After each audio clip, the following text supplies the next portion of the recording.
1995, Wheeling, West Virginia. Roney's Point Hospital stands in the hills just outside Wheeling, West Virginia.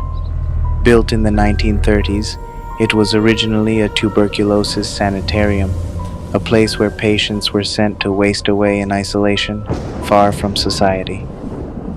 Over time, it was converted into a mental health facility, housing the forgotten and the ill, many of whom were treated with outdated and brutal methods. Hi, this is Mim, your Spooky Earth storyteller. Let's dive deep into a real paranormal mystery of Roney's Point Hospital in West Virginia. Buckle up, turn down the lights, and let's step into the story. By the early 1970s, the hospital was shut down, left to rot in silence. But something inside never truly left. From the moment it closed, stories began to surface. Locals reported flickering lights within the hospital, despite it having no power. Strange, disembodied voices echoed from inside. Children refused to walk past it, and by the 1980s, it had become a magnet for thrill-seeking teenagers. Between 1986 and 1994, a young girl named Olivia Littman lived on the grounds in the former nurses' quarters. Her parents were caretakers, tasked with watching over the decaying property. Olivia often spoke of a deep fear she couldn't explain.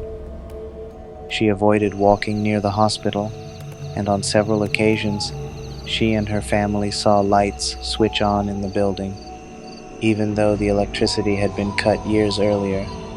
In 1995, a group of teens dared each other to sneak inside the hospital one night, their flashlights flickering in the damp air.